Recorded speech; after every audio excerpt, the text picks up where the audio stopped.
Estudo Bíblico 9.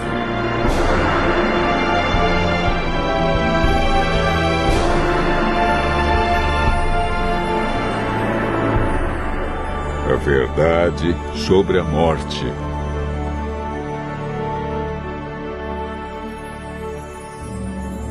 A morte é uma inimiga cruel. E a maioria das pessoas já sentiu a dor e a tristeza que ela traz. O assunto da morte tem sido um mistério que muitos tentam decifrar. Muitos têm especulado sobre o estado dos mortos. Para onde eles vão? Existe consciência na morte? Será a morte o fim ou apenas um estágio, uma passagem para outras vidas? Hoje, no mundo cristão, há muitos ensinos sobre o estado do homem na morte. Vejamos o que a Bíblia diz.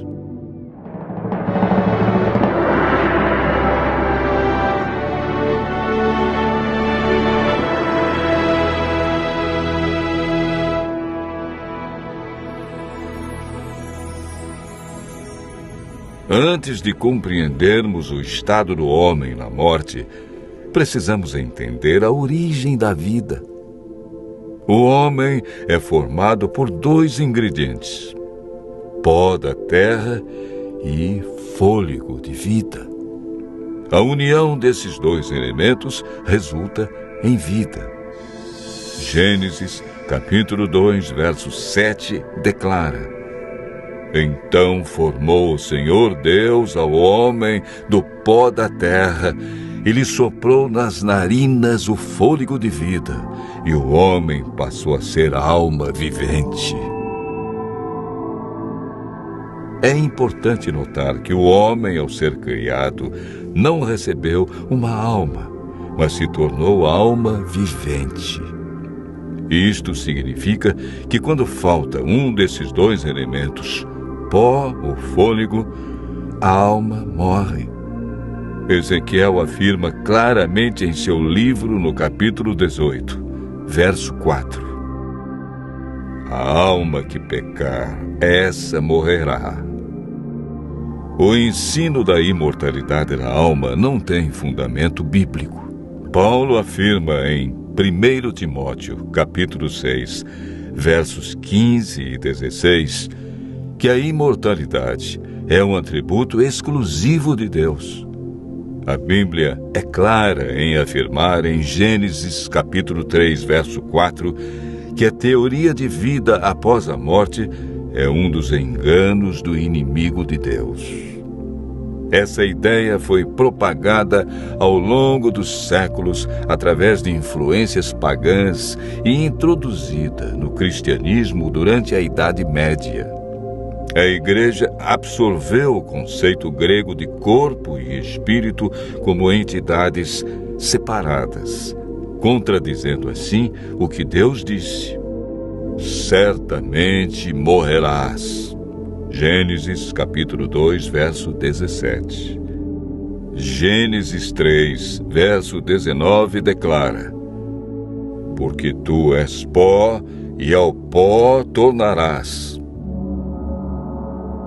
Eclesiastes 12, verso 7 diz que por ocasião da morte, o pó volte à terra como era e o espírito volte para Deus que o deu. O espírito que ele deu na criação foi o fôlego de vida. A palavra espírito, que vem do hebraico ruach, ou nechamar, e do grego pneuma, é empregada centenas de vezes na Bíblia. Algumas vezes traduzida por fôlego e outras por espírito, podendo ser usadas alternadamente. Portanto, espírito na Bíblia nunca se refere a uma entidade consciente, desencarnada. Pelo contrário, Davi afirma: os mortos não louvam o Senhor, nem os que descem ao silêncio. Salmo 115, verso 17. O homem, ao ser criado, recebeu imortalidade condicional. Para mantê-la, deveria viver em obediência. Gênesis capítulo 2, versos 16 e 17. E o Senhor Deus lhe deu esta ordem: de toda a árvore do jardim comerás livremente, mas da árvore do conhecimento do bem e do mal não comerás, porque no dia em que dela comeres, certamente morrerás. Deus declarou claramente: morrerás. Foi Satanás, através da serpente, quem declarou: é certo que não morrereis. Essa foi a maior mentira do universo que se mantém até os dias de hoje. Adão e Eva conheciam apenas um mundo cheio de vida, e a morte era um mistério. Eva desobedeceu a Deus, comeu do fruto proibido e o deu a Adão. Como resultado, o que Deus disse se cumpriu.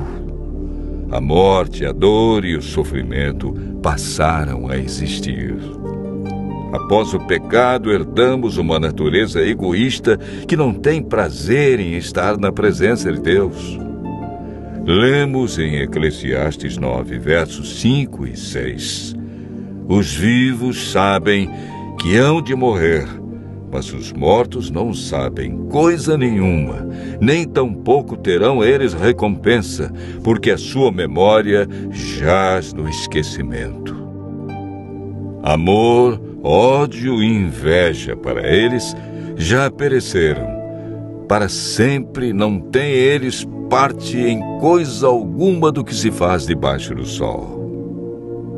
A Bíblia diz que os mortos não sabem coisa alguma, portanto, não podem se comunicar com os seres vivos e nem os vivos com eles. A pessoa, quando morre, permanece na sepultura em um estado de inconsciência. Jesus considerou a morte como um sono. Antes de ressuscitar a Lázaro, afirmou: nosso amigo Lázaro adormeceu, mas vou despertá-lo. Jesus apresenta a solução para a morte em João, capítulo 5, versos 28 e 29. Não vos maravilheis disto, porque vem a hora em que todos os que se acham nos túmulos ouvirão a sua voz e sairão, os que tiverem feito o bem para a ressurreição da vida, e os que tiverem praticado o mal para a ressurreição do juízo, que ocorrerá após os 1000 anos. O que receberão aqueles que participarem da primeira ressurreição, a ressurreição da vida? 1 Coríntios, capítulo 15, versos 51 a 53, declara: eis que vos digo um mistério. Nem todos dormiremos, mas transformados seremos todos, num momento, num abrir e fechar de olhos, ao ressoar a última trombeta. A trombeta soará. Os mortos ressuscitarão incorruptíveis e nós seremos transformados. Porque é necessário que este corpo corruptível se revista da incorruptibilidade e que o corpo mortal se revista da imortalidade. Desde que o ser humano pecou, perdeu a imortalidade. Mas por ocasião da segunda vinda de Cristo, os que o aceitarem como Salvador receberão a dádiva da imortalidade conquistada por Jesus na cruz.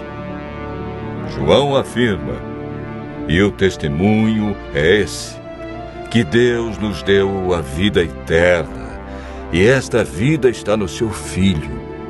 Aquele que tem o Filho tem a vida. Aquele que não tem o Filho de Deus não tem a vida.